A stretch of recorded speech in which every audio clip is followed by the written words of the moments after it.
Subianto akan mengumpulkan para menterinya untuk sidang kabinet paripurna perdana.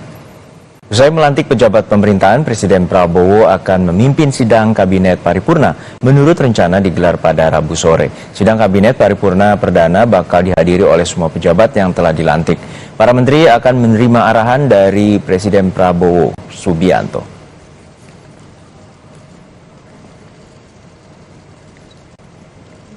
Hari ini Kabinet Merah Putih menurut rencana akan menggelar sidang Kabinet Paripurna Perdana pasca dilantik 21 Oktober kemarin. Lalu apa saja yang akan dibahas oleh pemerintahan baru? Lebih lengkap kita sapa jurnalis Kompas TV Dipo Nur Bahagia. Dipo, untuk sidang Kabinet Perdana ini akan digelar pada sore dan apa saja materi dan juga siapa saja yang akan hadir? Tentunya semua menteri dan wakil menteri dan kepala badan yang telah dilantik.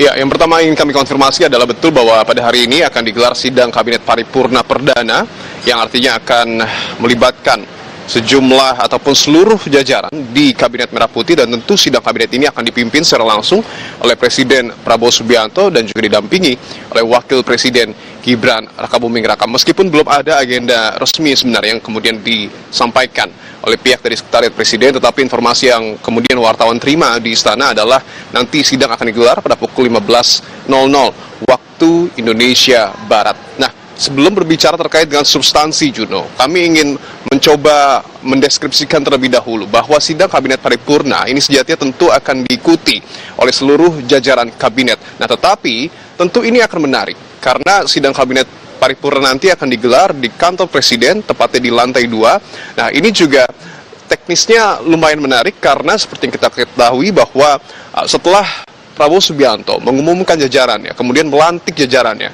kurang lebih ada 53 menteri dan juga pejabat setingkat menteri, ditambah dengan 56 wakil menteri, ada juga sejumlah pejabat lain yang kemudian dilantik, katakanlah seperti kepala lembaga, penasihat khusus, utusan khusus, dan juga staf khusus. Nah, kalau di total, ini kurang lebih ada 135 pejabat yang kemudian masuk ke dalam jajaran Kabinet Merah Putih. Nah, apakah kemudian ini semua ataupun seluruh pejabat ini akan hadir di dalam sidang Kabinet Paripurna? Ini juga menjadi tanda tanya kami secara personal begitu, karena tentu persoalan teknis seperti misalnya adalah ruangan apakah kemudian mampu menampung ratusan pejabat begitu. Nah, ini juga nanti tentu akan kita saksikan bersama pada pukul 15.00 waktu Indonesia Barat nanti.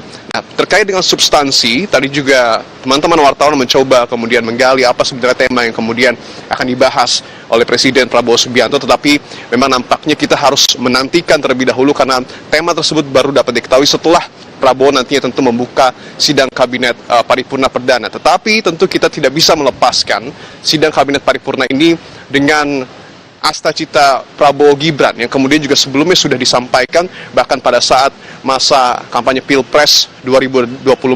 Ada 8 poin yang tentu terus digalakan oleh pemerintahan Prabowo Gibran, yakni yang pertama adalah terkait dengan memperkokoh ideologi Pancasila, demokrasi dan HAM, kemudian juga memantapkan sistem pertahanan, mendorong kemandirian bangsa melalui swasembada pangan, ada juga soal meningkatkan lapangan kerja, memperkuat pembangunan SDM, melanjutkan hilirisasi dan industrialisasi, membangun dari desa untuk pemerataan ekonomi, kemudian juga memperkuat reformasi politik, hukum, dan birokrasi, termasuk juga pemberantasan korupsi, dan yang terakhir ataupun yang kedelapan adalah penyelarasan kehidupan yang harmonis, termasuk terkait dengan peningkatan toleransi di tengah masyarakat. Nah, tentu tidak hanya itu.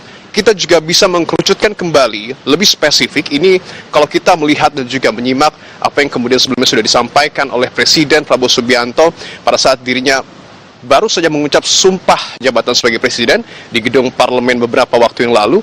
Ada beberapa poin yang cukup menarik disampaikan Prabowo di dalam pidatonya. Misalnya adalah seperti Prabowo mengakui bahwa masih adanya sejumlah kebocoran anggaran, penyelewengan, korupsi, termasuk juga kolusi. Prabowo juga terus concern untuk kemudian bagaimana pemerintah ini nanti ke depan memberantas kemiskinan dan juga meningkatkan gizi dari anak-anak yang menurut Prabowo ini masih kurang. Ada juga poin soal swasembada pangan yang bahkan disampaikan oleh Prabowo selambat-lambatnya ini dapat dilakukan 4 hingga 5 tahun mendatang. Termasuk juga soal swasembada energi yang kemudian dicoba untuk digarisbawahi oleh Prabowo Subianto, termasuk hilirisasi dan juga pemberian subsidi kepada rakyat. Nah, ini adalah poin-poin yang kemudian tentu nanti akan dielaborasi secara lebih spesifik oleh Prabowo Subianto dan juga Gibran Rakabuming Raka kepada jajarannya, karena tentu setelah sidang kabinet paripurna ini para menteri dan juga pejabat setingkat menteri ini akan betul-betul bekerja ataupun mulai bekerja untuk rakyat. Walaupun pada beberapa waktu ke depan juga nanti masih ada nampaknya pembekalan yang kemudian akan dilakukan ataupun yang akan diikuti oleh sejumlah menteri dan juga wakil menteri dan juga pejabat setingkat menteri. Tetapi dapat dikatakan bahwa sidang kabinet paripurna ini adalah menjadi start awal bagi kabinet Merah Putih untuk betul-betul menjalankan tugas sesuai dengan tupoksinya masing-masing. Kita tahu banyak juga kementerian yang kemudian dipecah untuk lebih fokus dalam mengerjakan sejumlah pekerjaan rumah dan juga sejumlah tugas yang kemudian akan diimplementasikan untuk rakyat. Artinya kita berharap bahwa setelah sidang kabinet paripurna pada sore hari nanti, para menteri sudah mulai dapat mengelaborasi pesan-pesan apa yang kemudian disampaikan oleh Prabowo dan juga Gibran untuk kemudian setelahnya nanti dapat melakukan implementasi dan juga kerja nyata untuk rakyat.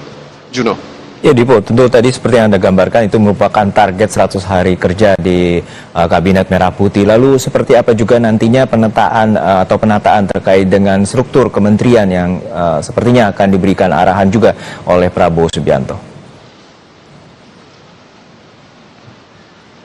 Itu juga yang nampaknya masih harus kita tunggu, karena seperti yang tadi kami sebutkan juga bahwa kita bahas soal teknis saja, apakah kemudian nanti seluruh jajaran kementerian baik itu di tingkat menteri ataupun wakil menteri ini juga akan hadir dalam sidang kabinet paripurna. Ini patut kita tunggu bersama. Apakah kemudian nanti tema-tema yang kemudian tadi sudah kami sebutkan yang menjadi mungkin saja fokus dari 100 hari kerja Prabowo Subianto dan juga Gibran Rakabuming Raka ini akan secara detail diberikan kepada para menteri. Ini tentu harus kita nantikan bersama, karena kalau kita berkaca kepada sesuatu hal yang lebih spesifik lagi bahkan, tentu kita tahu bahwa ada penambahan jumlah menteri, artinya tidak hanya terkait dengan komposisi, tetapi juga kantor-kantor dari tiap-tiap kementerian ini juga harus dapat dipastikan siap terlebih dahulu, karena artinya tentu akan ada perubahan lokasi ataupun nomenklatur dari tiap-tiap kementerian yang tentu ini juga tidak bisa diabaikan, harus disiapkan betul-betul agar para menteri juga setelah mendapatkan pembekalan dari Prabowo dan juga Gibran, mendapatkan arahan,